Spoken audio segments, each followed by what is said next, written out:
Bound Sports Podcast. I am your host, Brooks Talley, along with my cousin, best friend, Devin Dowdy. Devin, it's been a while. How are you doing today, man? Oh, we're good. Yeah. We're welcoming all of you back. It's been a while. Obviously, school and work get in the way of things, but we're definitely excited to be back, and football is back. So I guess we might as well jump right into it.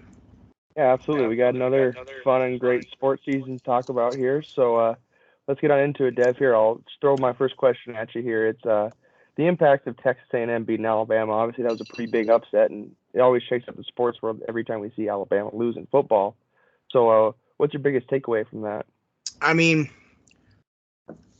congrats to Texas A&M. I mean, that's obviously the games that are circled on the calendar by players for a year in advance, and Hmm. something they're looking forward to. But some stats. I mean, Alabama, first time they've lost since '07 to an unranked opponent. Texas A&M hadn't won since 2012 against Alabama. Um, Obviously, Nick Saban's first loss to a former assistant coach in Jimbo Fisher. This is why college football is so romantic, because Hmm. I would have put my whole bank account, thank God I didn't, that A&M would have lost that game by 21 points. So, um, obviously, the first time I've seen Alabama out of the top four, I think, since they introduced the four-team college football playoff. Hmm. So this was a shocker. My caddy Jacob Lyles is a big Roll Tide fan, and he was shocked and said this is always how we lose to the storyline. So yeah, I mean I was shocked, but I don't see Alabama really taking a huge hit from this. I think they'll bounce back and be just fine. Yeah, I So mean, it says a lot. They put them back down to like what, fourth, right? fifth, So fifth. fifth, yeah. So I think it was kind of funny that Jimbo Fisher said they were going to beat him this year or something like that, and then Nick Saban's response was like, "What, in golf?" And it's just like his standard of excellence is anytime Alabama loses, and it speaks a lot of Alabama that they just don't lose. It's always consistent high level performance every time. So like you said, just kudos to Texas A&M. It just oh, sorry, hold on, I messed up my camera. Not only does it mean a lot to Texas A&M, but it's got a huge impact on like the world of college football because that means that creates a lot of room for other teams to do well and have a chance at the making the 14 playoff. Like Georgia, that really helps Georgia's chances here, but it's going to be tough for them because they're probably going to play Alabama in the SEC championship. So we got a lot of interesting things happening here. Like I said, it opens up it for teams like what we haven't seen before with Cincinnati or Iowa trying to make it in there, and the Sooners, they had that big win against Texas, and that really boosted them up in the rankings. I don't think it was right, but I don't know. Yeah, I mean, just to quickly go off of that, I was actually really disappointed in Oklahoma making it, because I think they are so overrated. No defense per Yeah. usual against Texas, 55-48 win. I mean, it's always just offensive football, and I just don't know when Lincoln Riley is going to realize he could win national championships if he just got a defense. But I'll move past that. Obviously, big focusing on Yeah, Alabama there. So he's what? definitely an offensive-minded guy. Oh, absolutely, absolutely. So I'll throw this to you, Brooks. What's going on with Clemson? I mean, we kind of have a little sluggish start here. First time we've ever seen Dabo struggle. What are your thoughts there? Yeah, I think anybody who throws us at Dabo is just upset and not used to it. 'Cause, I mean, they've been a top-tier program for probably going on this year, probably been about 5 years now. I mean, last year, looking at it, they had such that senior class last year was so great. They lost 18 seniors. Each of them played an important role, and that's a direct quote from Dabo right there. So, I think the issue is honestly just a lot of inexperience right now. DJ Ugalele is a redshirt sophomore who's 20 years old, and everyone already thought he was going to win the Heisman at 20, which is pretty crazy. So, excuse me, he got thrown into the fire of this pretty intense competition going on in the ACC right now. There's not a lot of big names, but everyone's playing each other pretty tough. So, but like I talked about earlier with Dabo, he's got such a great coaching career with him, and obviously his defensive coordinator Tommy Venable. They always put guys together. And I think they got just a really young group of starters right now, and they're just kind of working out, trying to see where the pieces fit here and there. And I would say by next year they're already going to be a college football playoff bound team. I think they have that much talent. It's just they're not ready yet. Yeah, I mean, I will completely, wholeheartedly agree with you on the fact that this is not Dabo. I mean, let's just all take a step back and say, if you go from Deshaun Watson to Trevor Lawrence, two of the greatest college football quarterbacks we've ever seen, and back to back at Clemson, that's a hard shoes to fill. Hmm. I mean, EJ Ukulele is um, struggling right now, but he's learning. I mean, He's that's super talented. a standard of excellence in Clemson, a standard Hmm. of winning. They've proven they can kill Alabama, which no other team can really say that. So, you know, obviously look at the numbers. They're averaging 176 yards in passing, which is 116th out of 130th ranked Yeah. teams that put into those numbers. Uh, I'm not worried about them. This is a dynasty, right? Dynasties have ups and downs, just like everybody else. And I Hmm. think if we were on that staff, I think they're exuding a lot of confidence right now that look, we're going to ride this wave out this year, let the young guys learn, and then next year we'll have a room full of a season under their belt, know what to expect, know where to go, and like you said, I see them in the top four. Yeah, they're just that talented. I think, was it last year I saw they had like one of the top recruiting classes. They're up there with the Alabamas, the Ohio States, in terms of recruiting. So, like I said, I think you just chalk this one up to a lot of young guys that just, aren't quite ready there yet, and they don't have everything gelling yet. Anyway, staying with the topic of college football, now that we mentioned Alabama losing out and that shaking things up, what are your predictions for the top four teams when the playoffs come around, Deb? Right. Yeah. Look, the committee is smart. I mean, they're doing this for the public appeal. Alabama's 5. Oh my God, let's freak out. Um, Mm-hmm. I know I know exactly what they're going to do. I put money on it. They're going to keep Georgia at 1. Georgia's obviously they're going to beat Alabama in the SEC championship, or they're going to lose. Which I personally think Georgia's going to lose in the SEC championship. Um, I think Iowa number 2. I see Iowa's schedule kind of coming down the stretch is not too tough. They're Mm-hmm. obviously very, very confident with Kirk Ferentz down there in Kinnick Stadium doing some phenomenal things. I have Alabama at 3. So the Mm. committee wants to see, right? They want to see the matchup part 2. They want to see Alabama, Georgia. So they're going to go Alabama 3, Cincy 4. I think these are the 4 best college football teams right now. I think they're, and I love, just side note, Iowa and Cincinnati, I love. I will just say that to everyone else. I Mm-hmm. love that they have Oh, me pretty too. much Yeah. 0 superstars, 0 5-star recruits, but they believe. And, they Mm-hmm. just get me so excited because it's like, finally, as Notre Dame fans, I don't, obviously our team this year is not worthy, but I didn't want to see Notre Dame make it again and get clobbered. I mean, Mm-hmm. um, I love to see Luke Fickle and Kirk Ferentz get a shot. I mean, who knows? Iowa could shock the nation since he could upset Georgia. It could all happen. Oh, So absolutely.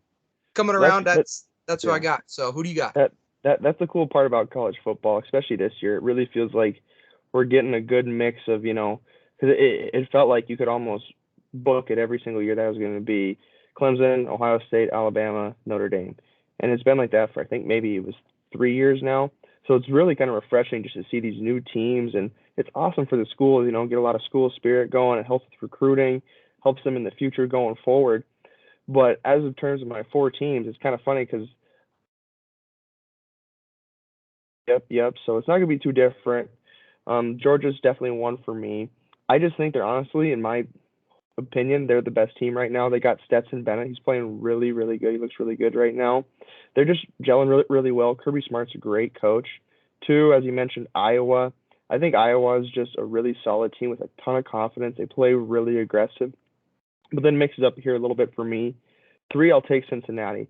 As you mentioned, you really like Cincinnati. I do too. I'm a huge fan of Luke Fickle. I think he's a great coach. I think those guys are super fun to watch, super aggressive football players. They just want it bad. But then the 4th is where things kind of get interesting with like the conference championships coming up, because obviously with the SEC, Georgia's in that with Alabama. Then they'll end up be playing each other in the championship, something like that. And usually that kind of influences rankings and stuff like that. But I don't foresee a college football playoffs without Alabama. But also, I don't really foresee a college football playoffs without an Ohio State. I could see Ohio State possibly making a run in there, maybe knocking out an Iowa, filling in for them. So it could be, a Georgia, Alabama, Cincinnati, Ohio State. But I would really like it if we could have some of these teams that haven't been in there a lot, like a Georgia or an Iowa or Cincinnati. Yeah, I mean, I like that. I just like you said, I think these committees are smart. I mean, they're gonna get it right. But yeah, I mean, I think the NFL and college football, I mean, for guys like us, I mean, maybe for other people it's not as obvious, but I love the tides are changing. I mean, it's not Hmm. this old, oh, it's the Patriots are winning it, oh, Alabama Yeah, comes like exactly. Cincinnati, Iowa. We're getting some brand new faces where it's like, I mean, I'll tell you what, I was blindsided shitless when Iowa and Cincinnati came out like this. I was like, Yeah, I they did came out guns not a see it blazing. coming, and they, like you said, the aggressive, like kind of like, look, if we don't make it, we weren't never. We were, I mean, everyone doubted us, so why not just go for it all? So Hmm. I think Hmm. obviously, yeah, love that. So on to the next one, still staying college football. And just for everyone listening in, I mean, it's going to be college football and NFL right now, just because those are Hmm. kind of the two sports going on. Obviously, we're going to get into MLB as these series advance a little bit, and then NHL starting up. But Yep. Brooks, what are your best games over the next few weeks in college football that you like on paper? Yeah, so browsing over the schedule, I was kind of looking at the ones that I'm like, oh wow, I got a lot of time to watch that, on a Saturday or something. But the Georgia Florida game I think is going to be super entertaining. Florida's a crazy team. I mean, I think it was Alabama. They came out, played awesome, and then they got just wiped by I can't remember who now. I think it was like Arkansas or something. I don't remember who it was, but they got wiped by some team who was definitely not deserving of their title. Kentucky? It was Kentucky. Kentucky, did some work on them, but then again, I think Georgia plays Kentucky. Yeah, Georgia plays Kentucky this weekend, so that'll Big be game. really interesting to see if Kentucky's legit. Hmm. Oklahoma State. That's a big rivalry. As we talked, we're not for sure if Oklahoma's legit. I think Oklahoma State could make some noise. I think they're ranked like 11 right now. They're a really tough team. I kind of like the way they play too. It reminds me a little bit of like a Cincinnati. And then obviously, as you mentioned, Notre Dame fans. Notre Dame USC is in a couple of weeks. That's always a good bloodbath right there. I think that'll show a lot about what Notre Dame's worth going forward. So I think USC is kind of starting to get hot a little bit. And then the Penn State and Ohio State plays in a couple weeks. I mean, that's Penn State's. I think it's in Ohio, so that's a must see TV right there in my opinion. But what about you, Deb? What do you got? I had all those games. Yeah, great games. The two more I'm gonna add on top of that: Alabama, Auburn. Mm-hmm. Obviously, this is The Iron Bowl. the Iron Bowl. Bo Nix. I think he's not Yeah, getting a he's an lot of love. athlete. I love Bo Nix. I think Yeah, he's gonna he's a good succeed at the athlete. next level. He's phenomenal. And then Ohio State, Michigan. I mean, we can't forget about obviously a huge matchup there. Michigan obviously hasn't really even given it an effort the last 5 6 years with Harbaugh, but I think this is the year Michigan can definitely get that done. And Yeah. these rivalry games down the stretch are just awesome. The cold weather, Oh, the definitely. Yeah, the fans. when the leaves start turning colors, you know that you're going to get some good college football games coming up. Right. Yeah, especially that Michigan one's pretty interesting because I mean, it seems like Michigan's kind of been looking for their quarterback for a while, and they might have found in that I think it's a Cade McNamara, but I know his last name's McNamara. He's Yeah. he's good. I think he's pretty good. I think Harbaugh finally found a guy he believes in and he's bought in and everything. And people are no longer calling for John Harbaugh's head or the Yeah. Jim. I don't remember, I but it's one of them. I will say that Iowa, I tip my cap to you. I think one of the best college football games I've ever watched was Penn State at Iowa. The That was an awesome pregame game. tradition of waving to the children's hospital, the fans' energy, and that's why. Just reflecting back, that's why I love the culture that Kirk Ferentz and then obviously Luke Fickle in Cincinnati are building. So I'll throw this last one at you, Brooks. If you're a college football coach, obviously outside of Notre Dame, no bias. We don't like bias on our podcast. Who would it be and why would you go there? Yeah, so I said Ohio State purely because I believe they are the best recruiting college football organization right now. I think they have the kid from Texas that's got the mullet like Joe Dirt right now. He just signed. I mean, I don't think he's even going to his senior year of high school. He just forewent it, and he's going in to play for Ohio State. He's the number one quarterback in the country. It just seems like they constantly get the number one players in every position. Like they got Chase Young. Chase Young was the number one player in the country. They got him constantly. And plus, Ohio State's got a good winning culture. I mean, looking back throughout the years, I don't remember not thinking Ohio State had a chance at winning it all. So if it was me, I would definitely take Ohio State. But I'm sure you probably got something else, Dev. What are you gonna say for this one? Yeah, I mean, I like that. I went with Oregon. I went Mm, with the yeah, Ducks because I like the culture there. I like that their best player this year is a defensive tackle. Um, yeah, I mean, Thibodeau. obviously the jersey combinations, who wouldn't want to Yeah. wear those? And you know Hmm. what?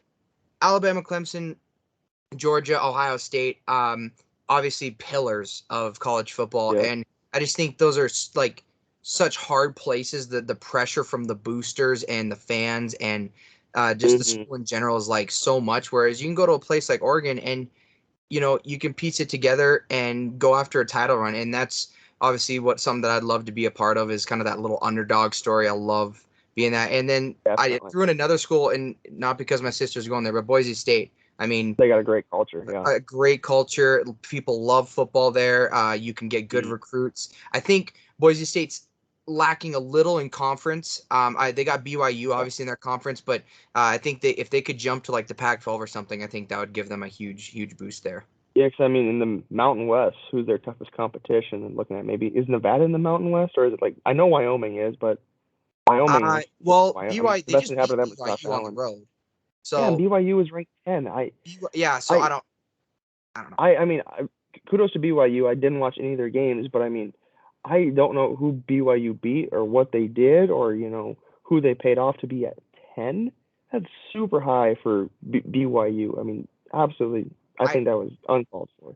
I just well I think I haven't really looked into much of it, but I think they were projected to not have a great season, and I think they've just kind of the coaches Oh, really so it's more pushed them like to. a positive thing. No, yeah, I mean I think it's like again it's like a Cincinnati Iowa type deal. It's they've Yeah, built exceeding culture. They expectations. moved on from Zach Wilson, so people are like, oh okay, they're done, and then Hmm. it's like boom, coach gets them right back to like 4-5-0, and then obviously lose to Boise, but. We're Yeah. gonna jump into the NFL now. Um, get back into that. Obviously, through 5 weeks. I mean, great football. Yeah, But we're so gonna fun. go into our updated power rankings after week 5. Brooks, who do you got? Yeah, so I feel like number one, you could say either way, one and two will probably be the same for, a lot of people you talk to. But my one is Buffalo Bills. Right now, I think they're playing the best. Gregory Rousseau, their rookie uh, defensive lineman, he's playing great. Their defense is playing great. Josh Allen obviously is making a very strong case for the MVP right now. I think, and especially, I mean, they just kind of handled the Kansas City Chiefs, which everyone thought coming in the AFC was theirs just to take and run away with. But they handled them pretty good with that like hour long uh, thunder and lightning delay. So I mean, even with a little bit of rust, they came out and they just kept the gas on and didn't let up. Second, Arizona Cardinals, undefeated, really nothing more to say. Everyone's playing great. Obviously, Chandler Jones with week one, 5 sacks. He's kind of fallen off after that. DeAndre Hopkins, James Conner, Christian Kirk. They got another running back that's Edmonds. Chase Edmonds is playing good. And obviously, Kyler Murray is, again, another great case for MVP. Three, reigning champs, Tampa Bay. You can't say anything bad about Tom Brady. They had a tough game against the Rams, but the Rams look like they'll be pretty good. Four for me is the LA Chargers. After the show Justin Herbert put on against the Browns, it's pretty hard to say that they're not a top five team or any aspect of that. And then five, Baltimore Ravens. I think Lamar Jackson just gives his team such dynamics as a thrower and a runner. I mean, if you line that guy up in any position, he's demanding a double team. Any skill set position, he's that freaky athletic. Let alone he's in the backfield throwing the football with such great accuracy. I think he's top five in the league right now in accuracy. Someone will probably have to check that. I might be wrong, but I briefly looked over that before we started. But yeah, those are my five right now. I think obviously there's going to be some changes. I think, but I feel like one and two have a really strong chance to stay in there for quite a while. Yeah, 1, 2, 3. We agree. Buffalo Bills to me, Brooks. I don't know about other people, but they are so composed. They are so confident. They are. I mean, when you have a defensive front that has 9 guys that can get to the quarterback, I mean, I don't know how the hell you're going to lose a football. I mean, Hmm. they're just so. Josh Allen is like Josh Allen went mediocre, almost MVP behind Rodgers, and He's now he's, excellent in this my year. opinion, I If the don't season think ended he's today, number it'd be one, his, but he's I think. close. He's close, Yeah. and I think he's definitely top 3. I think my top 3 are Lamar, him, and then Herbert. So that's my top 3. Obviously, Cardinals, Buccaneers. 4, I'm putting my Packers for this sole reason. I feel like the Packers have played one good football game this year, and we're somehow 4-1. Devontae Adams obviously just is. I've never seen somebody like him. I think Hopkins should be in a category, and Devontae should be in a category because Hopkins has the hands, and Adams has the release, and Hmm. so I just think we're still figuring kind of stuff out. I mean, we're very injured on the O line. Getting Jalen Smith in there, Notre Dame boy, so I'm excited to see what he can do Yeah, for us. forgot about that. And number 5, I'm going with Dallas. Yeah. I love what I mean. I hate to say it because I'm not a Cowboys guy. I love what McCarthy's done. Mhm. Dak Prescott he's legit. He's worth the money. Zeke is finally kind of turning things around. Trevon Yeah. Diggs, defensive player of the year, question mark. I mean, and Yeah. then It's the take right next now. the next two after that, because I legit think there are 18 the top 8 teams in the NFL could all win a Super Bowl right now, and it's scary to see. And then I have Competitive for Chargers and sure. Ravens.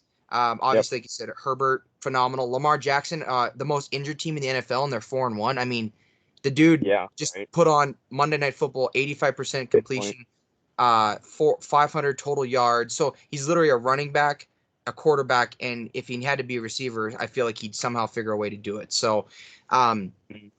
and then Yeah. the Rams It's obviously right there too. So it's it's super interesting. yeah. Like you kind of touched on, it's just crazy competitive.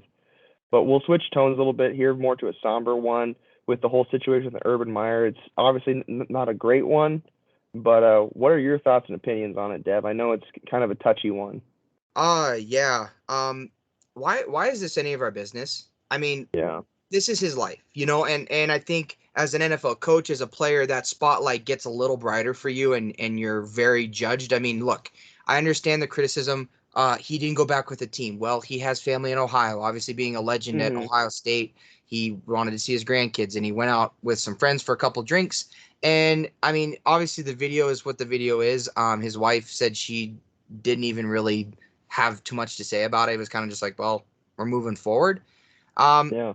I think taking a picture and saying, hey, like, hey, Brooks, I have a picture with Urban Meyer at the bar. That was pretty cool. But to Hmm. ridicule him and to just stir the pot in society, like, get the hell on with your life, man. Like, this is ridiculous. I am so sick and tired of us just sitting as regular citizens working blue collar jobs going, oh, let's just take this guy who's a legend at Florida, a legend at Ohio State. Now he's going to Jacksonville trying to make a good situation happen there. And he makes Right. maybe one little slip up, and you decide that it's on you to judge him and make him feel like a piece of crap. So Exactly. Not trying to condone anything he did. Obviously, I mean, no, we don't know the whole context of right, everything, but it wasn't a good look. But you got to remember, at the end of the day, he's a person. I mean, he's a human, just like you and me. Just because he's really good at coaching football, maybe not at the NFL level, but he's really good at coaching guys play football. So he's got the status about him. It's just a sad situation all around, in all honesty. And you hate to see it for a guy that's got such a great legacy. But the other thing you hate to see is it's obviously kind of lost control of his locker room with his guys.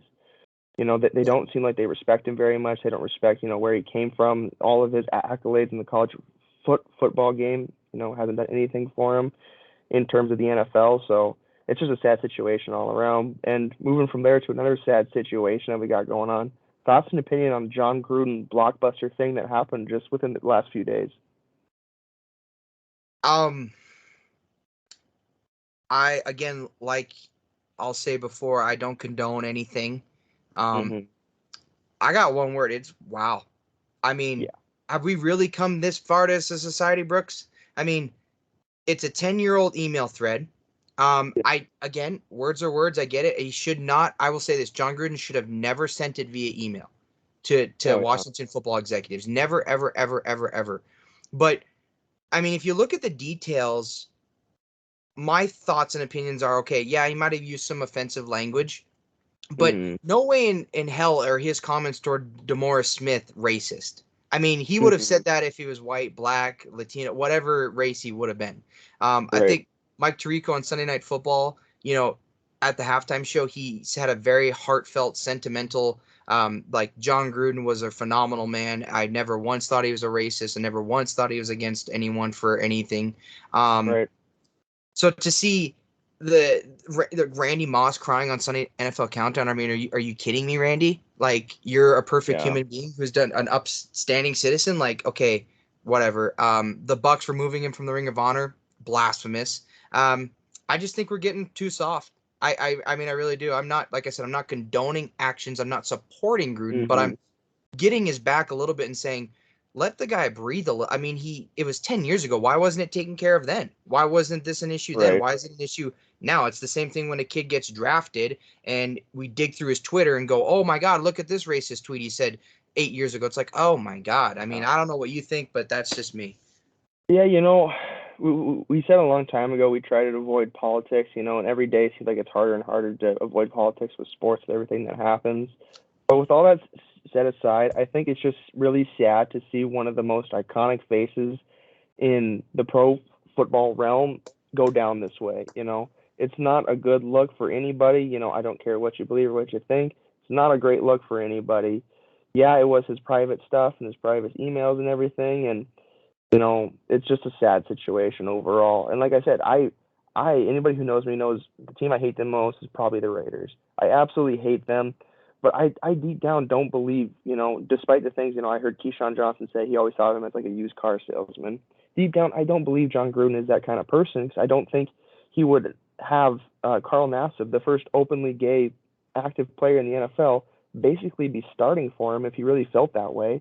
And I'm not saying Carl Nassib's a token by any means. He's a great player, and that's why I think John Gruden, isn't really like that because he saw that he was the best available option at that position, so he's playing him.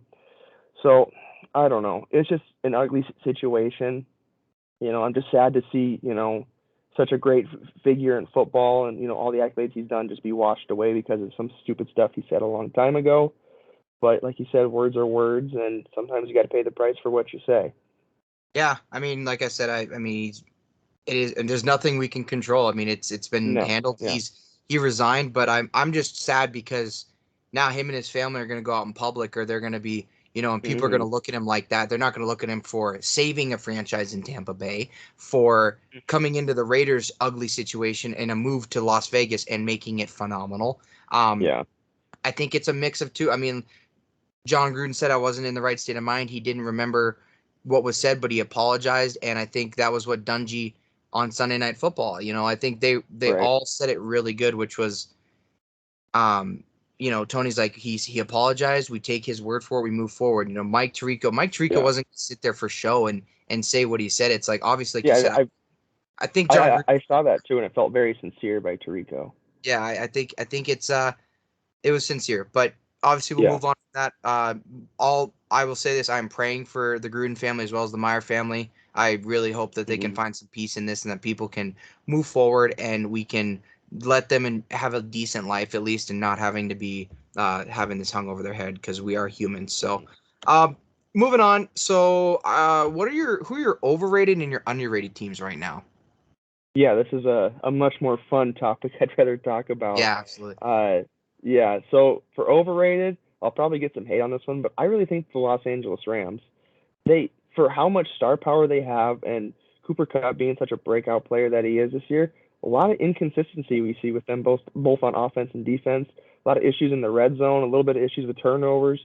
Matt Stafford's looked pretty great, but I mean he hasn't looked like a Justin Herbert or things like that. Granted, he is older. I mean, so was Tom Brady, and he has almost similar weapons to Tom Brady. I would rank Robert Woods, Cooper Kupp up there with Mike Evans and Chris Godwin. And Higbee, their tight end, or I might pronounce it wrong, he looks like he's pretty solid too. It's just, and McVay is a fantastic offensive coach. I feel like they're just still trying to. They've got a lot of holes in their whole entire scheme with the run game, with mixing it with the pass game, and then on defense, they're not the best defensively. It's hard to say that when you've got a guy like Aaron Donald on your team, but there's a lot of loose ends in their secondary that's been getting pretty exposed. So I don't know. I think the Rams are one of those teams that all look like an ass for saying that, next week or whatever. But as of right now, I think they're kind of overrated just because of how flashy they are with all the deep pass and everything, and obviously the big acquisition of Matthew Stafford. Excuse me. And then underrated, you touched on them. The Dallas Cowboys.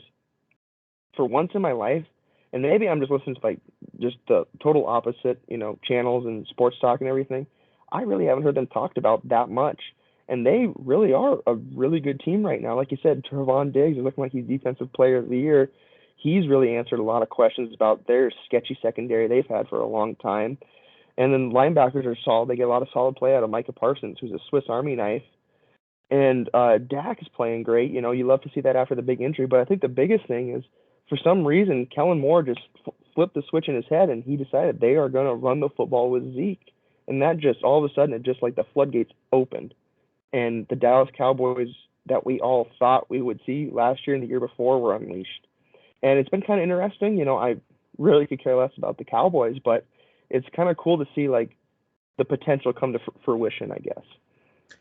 Yeah, I mean, look, I've hit a point in my life where, I mean, as a young kid, I mean, you can relate. Like, obviously, you hated the Raiders, you hated the Chargers, and you hated Kansas City because you're a Broncos fan, and I hated Yep. Chicago, whatever. I've come to appreciate great football. I don't care who it's out of. I think I put the Rams as my overrated team too. I Oh, don't really? I don't buy it, Brooks. I don't Yeah. buy the Stafford comes out hot as hell. Oh my God, the Lions were the worst franchise. Blah blah blah. It's like, look, this is a learning curve. Okay, I mean, so I had the Rams as overrated. The Cowboys is underrated. I threw one more each in there. I put Carolina overrated. Um, Mm. think they came out looking good, and then Sam Darnold show who Sam Darnold is last week, who is again McCaffrey's health issues. He tried to force it through a lot of interceptions Yeah. against a pitiful Eagles team. Can we just be honest? I mean, an Eagles team Yeah. that is they got Darius Slay and Fletcher Cox, and then obviously Alex Singleton, Bobcat alum there. So we'll cheer him on, but pitiful. I mean, just not a good Yeah. football team, and so. Yeah. Uh, You're right. very, very overrated there. And then the Chargers, underrated. I mean, Chargers Yeah. Cowboys to me looks like a Super Bowl matchup. And I'm a No, I think Packers that's a fan. good pick. I Yeah. Justin Herbert and Drew Brees touched on it. He's like, I've never seen a ball speed up the farther it goes with Justin Herbert. He Yeah. is so focused. He said, you look at these highlights, it's like the ball floats and then it just missiles into the receiver's hands. And I think Yeah. for I. Yeah. yeah, I'm sorry, but I touching on that, I think he throws the tightest spiral of any oh, NFL quarterback I've ever watched. The arm, everyone talks about arm talent, this and that, and you can define it with whatever variables you want. But to quote Ted Lasso, the U.S. Health Department said, to define pornography, you don't really know what it is till you see it. Well, that's what arm talent is. You don't really know what it is until you see it. When you watch Justin Herbert play, that's arm talent. But also, so you picked L.A. and Dallas for your overrated, underrated? yeah, Oh, that's funny, huh? yeah. Just for a disclaimer, we don't talk about these beforehand. We both come No, here and talk no. I about it mean, first. we It's both kind get of a funny. blank format and we fill it out. I did two each, so I still had Hmm. Carolina and LA in there, but I will just touch on this last point with LA. Cleveland's defense is one of the scariest defenses in the NFL, and Justin Herbert made them look like a junior high team.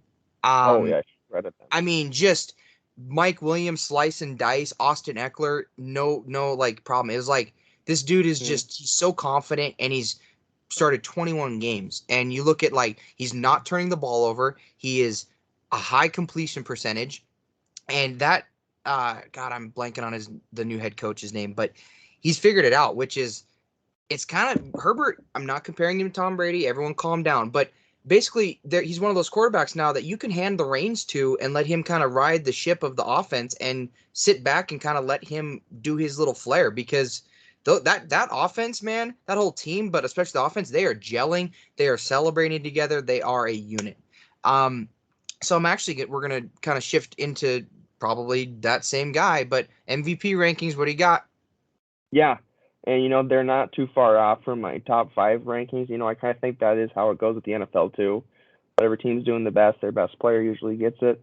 So it goes hand in hand. So obviously, one right now, I think Josh Allen. He absolutely put on a show against, arguably, one of the best quarterbacks the NFL's seen in a long time, young quarterbacks the NFL's seen in a long time. Made him look bad. So, I think Josh Allen right now, if I had to end it right now, my vote would go towards Josh Allen. Two is Kyler Murray, and shout out to Tyler Burke. He called this last year, and when we interviewed him, he thought Kyler would be the MVP this year, and He may not be wrong. Kyler looks really good. He's got a really good team. They're all playing really well. Three is Lamar Jackson. Like I said, Lamar's athletic ability just does so much for that Ravens team.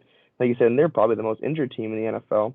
He can just do it all. He's lightning in a bottle, in all honesty, So Lamar always, when he is on, he will always be in the MVP ranking just because of the eye candy. He's so fun to watch and how talented he is. Four is Justin Herbert right now.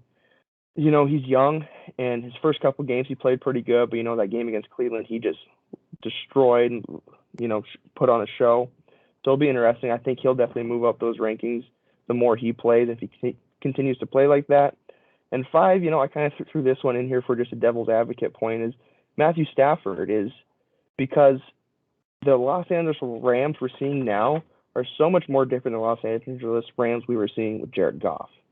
So I think that just kind of just shows, the special talent that Matthew Stafford really is. But like I said, it's a little bit of a devil's advocate because I thought that'd be a fun point to touch on. Okay, I respect it. We can agree. I'm gonna flip it around a little. I think it's gonna be the same players, but I got Lamar one because yes, Josh Allen absolutely. But what Lamar is doing with like no running back, with Yeah. I mean a team that is just so injured, and yet he's figuring. I mean, just figuring ways to win, and that's what an MVP is. Is there when you take them away, you don't have a chance to win. And I think so. Yeah. Lamar's one. I have Josh Allen right behind him. Again, just so methodical, right? It wasn't that game against Mm-hmm. Kansas City. It was just so methodical. It was flow. It was McDermott was focused. You saw Reed and that defense had no idea what was going on. I mean, they knew exactly where to attack him. So that was really, really cool. Three, I have Herbert. I Mm-hmm. think just for the pure sense of this guy is playing the Mahomes. He's playing Mm-hmm. Baker Mayfield. He's playing these top teams in the AFC, and he's just not even phased. I mean, he's just so good. And my fourth, it's not Kyler Murray. I love Kyler Murray. It's Tom Brady. Yeah. It is the 44-year-old, absolutely timeless legend who has again brought his team to a 4-1 start. Kind of a sluggish game in New England, we can all agree. Kind of an emotional homecoming, I think, for him. It was raining. It was injuries are piling up a little bit for every team, and find a way to win, and then just tore the Dolphins an absolute new ass. So Oh yeah. but again, I think that's why the NFL is so cool. Is you've got 8 really, really good teams that could all win a Super Bowl. You've got 5 Mm-hmm. MVPs. I mean, you could go down the line, and say, like Kyler, Aaron Rodgers. I mean, you can keep Yeah. going. There's so many good guys, and so that's pretty cool to me. Yeah. I agree 100%. I love that. So, then going from teams that are doing really good, we'll mention a little bit. What do you think is going on with Kansas City and Indianapolis? Teams with a lot of high expectations coming into the season, but it's just not really come to fruition for them as of right now, and it is a long season still to go. But again, what do you think's going on there? Yeah, Kansas City lost who they are. I mean, they don't have a clue. I mean, obviously that offense kind of has been the driver for that team. The defense has never been good, but the defense gets confidence because we've got the greatest Yeah. offense in the game, so we can just kind of do a decent job and hold it together. But um, nobody's playing good. I mean, Mahomes isn't playing good. You don't hear a lot about Tyreek, Kelsey. Mhm. Their O line again is just they're not doing great, and that defense is just not Yep. getting sacks. They're not getting the turnovers. So um, they'll figure it out. They've got a legendary coach. They've got a really good leader in Mahomes. So not too worried there. They need to really turn it around quick because they're running out of time. Indy, new personnel, new guys in the locker room. I think they're kind of learning how each other work. Obviously, Wentz's health has kind of been iffy a little bit to Yep. start. Jonathan Taylor's kind of been a letdown. Not let down, but haven't really gotten him going. The offense is Yeah. not clicking, and the defense is just not meshed. I thought Right. with Buckner and Leonard, I thought those guys were going to be like really, really good and potentially defense player of the year, but they've been really quiet. So, Frank Reich, he'll figure it out. They'll right the ship. So I think these are two teams that we cannot panic. We have to slow down and say it's a learning curve. Right now, Kansas City's never faced something like this, and Indianapolis has kind of under exceeded a little bit. But I don't know, Brooks. I'm not worried. I think they'll figure it out. Yeah. No, I agree with every bit of what you said. I really like what you touched on with Kansas City. They're kind of that, you know, one of those, what's the old saying, like what's new will be old or whatever it is. When Patrick Mahomes and that Travis Kelsey and Tyreek Hill offense all kind of came together, it was just wow, we've never seen anything like this. Now I would say, their signature goal line package where they do that motion out the running back, they're going to pitch it, and they have that tight end sneak in and under, and they just dump it off. I think every NFL team runs that play now. Like I feel like they're just kind of riding with what's got them there, and teams are finally starting to catch up to it. So, and obviously turnovers. Turnovers is huge. Patrick Mahomes is having a very unprecedented year with turnovers already so far, and they're not getting the best play out of Edwards-Helaire right now. He's been banged up. He's had fumbleitis a little bit. So as a Chiefs hater, I don't really mind seeing it, but that's kind of what I've been noticing. And then with Indy, red zone of inefficiency, they've been. It seems like every time I tune in or watch something with Indianapolis, it's something with Wentz throwing a turnover in the red zone or something like that. So I feel like they just really struggle in there. And then obviously injuries, excuse me, as you touched on, with Quentin Nelson, being in and out with injury, Carson Wentz being hurt constantly, uh, Jonathan Taylor struggled with a little bit of injury here and there, especially in his rookie year. And like you said, haven't got the best play out of him. And then their defense isn't meshing, like you said. And then it kind of goes back to what we used to think of the Cowboys with their secondary, but that's kind of applying to the Colts now. There's so many holes in their secondary, it seems like. But maybe that's just me. No, I think you're right. I think Indianapolis is, in a sense, kind of put the blanket over that problem because they've been able to get to the quarterback at such a fast pace. Yep.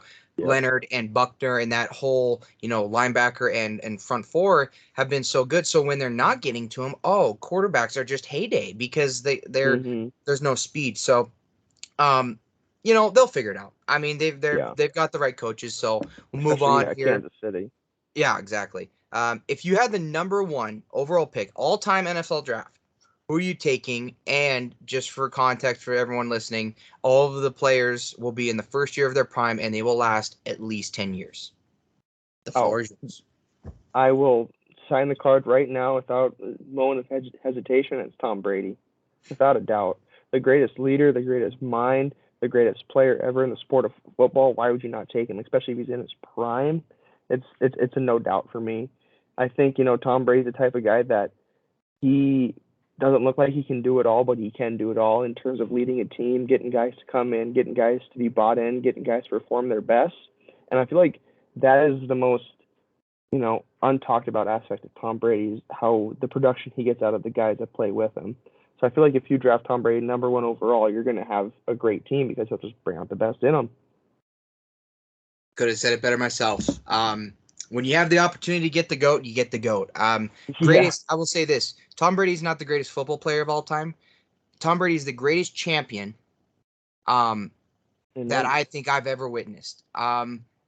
Because of the team, right? And when you look at like Michael Phelps, it was more individual, right? I mean, it was a lot. He had some team medals in there, but it was more individual. And I want that field general, right? Why do you think he's so good on Madden on the PS4? Well, because he's a field general. He's the leader. He's yelling at guys, which people might say is wrong, but like you said, he attracts talent. When he went to Tampa Bay, all of a sudden, Gronk's back.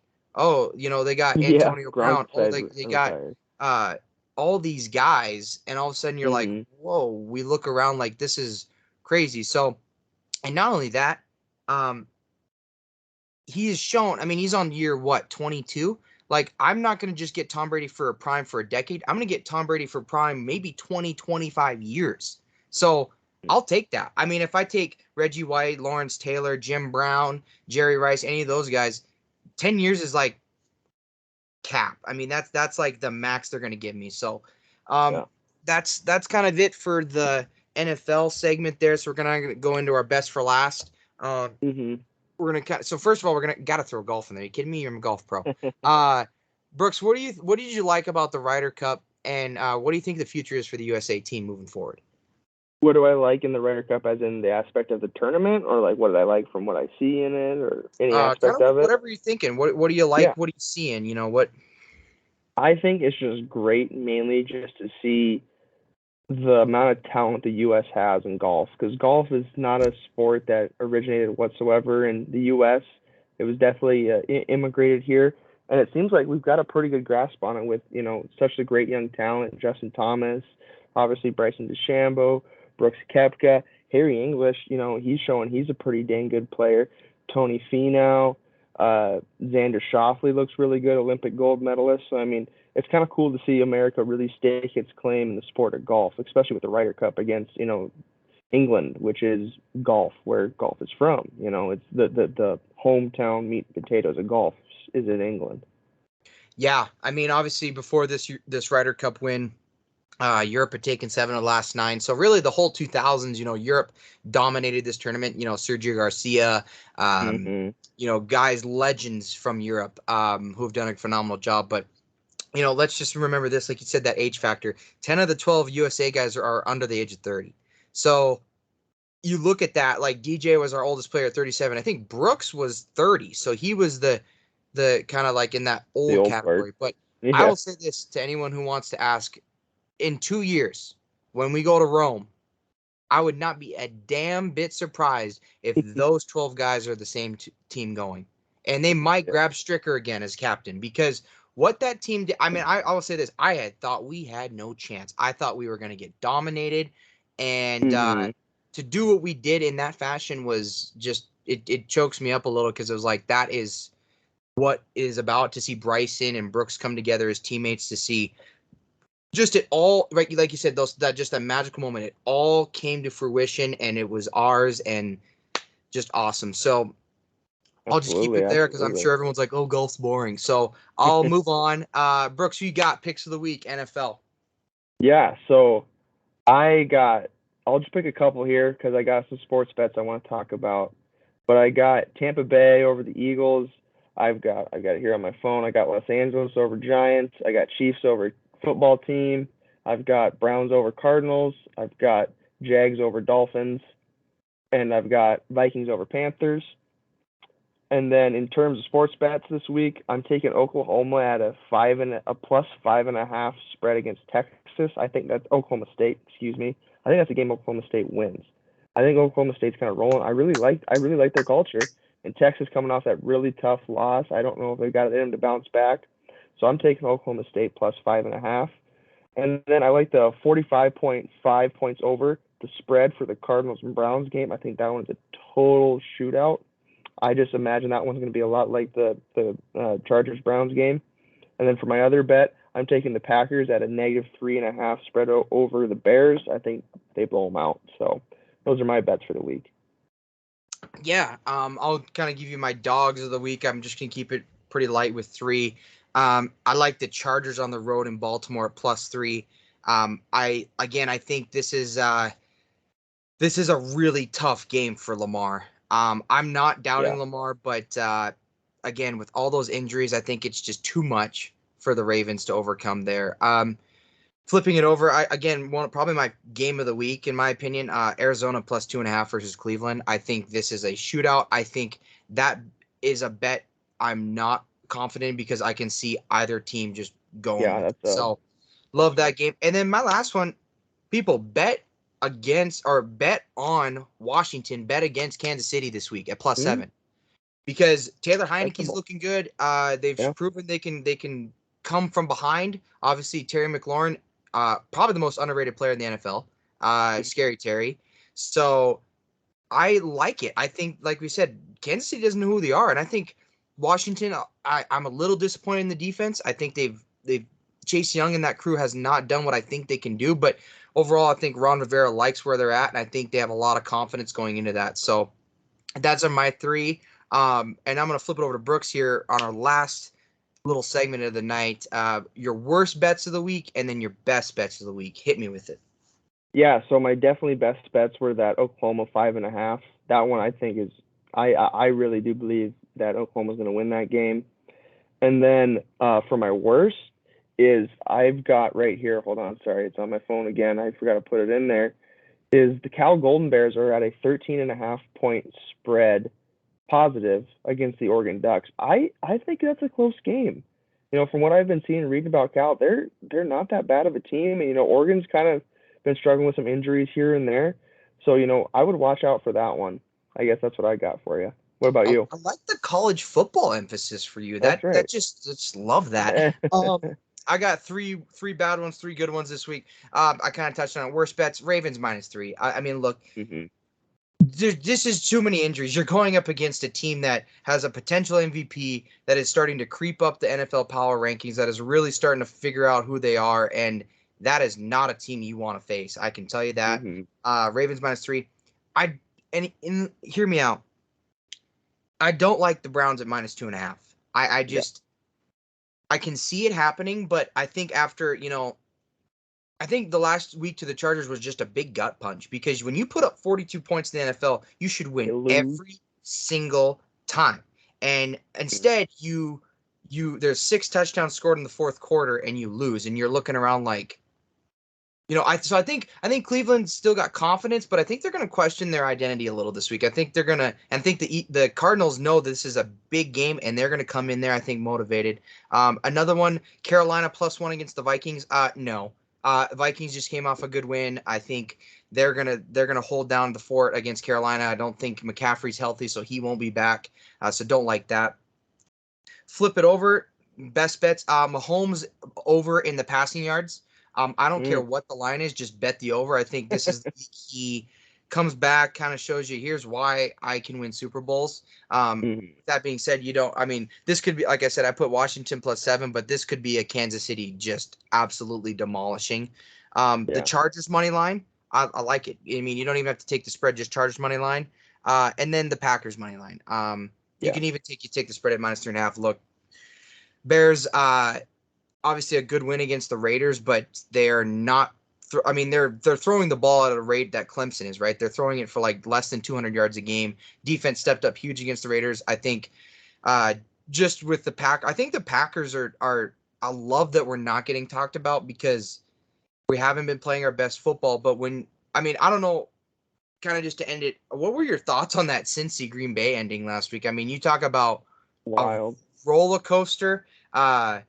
Never seen Mason Crosby do that in my life, but I just think, like, Aaron, when you listen to him in the interview afterwards, he was like, we're really confident in who we are because we're figuring out ways to beat the Niners, right? We're figuring out ways to beat Cincinnati, who's no joke. Okay, like Aaron Rodgers, Devontae Adams both gave high praise, said that's not the Bengals you're used to in the 2000s of, they're just a walkover, pushover. I mean, watch out. So just kind of like that Joe Burrow Jamar Chase connection is going to be something we're going to be looking at for years to come. And boy, am I glad I got Jamar Chase in my fantasy team. I tried getting him, you bastard. There's no way I'm giving him up. I know he's untouchable. No, the Bayou Bengals, that's their new nickname, so I kind of like that. I like that. Little staple there. But yeah, I think just kind of to recap, obviously thank you to everyone for listening in. Let us know if you like this format. Brooks and I kind of liked it where it's a little more video, where we can kind of talk about stuff like that, and it's not just audio. So if you like it, comment on the YouTube video when we upload it. Shoot us a message directly. I would love to hear from you. So, but yeah, thanks for tuning in, Brooks. Hell of a job, brother. Good being back with you, and your final thoughts. Good to be back, man. It's nice, School's starting to wind down. Graduate here soon. You obviously just started over in Great Falls, so life is good. Can't complain. We're blessed, and love all you guys. Thank you for tuning in, and just appreciate the hell out of everybody. So we'll see you next time around. Thanks, folks. See you guys.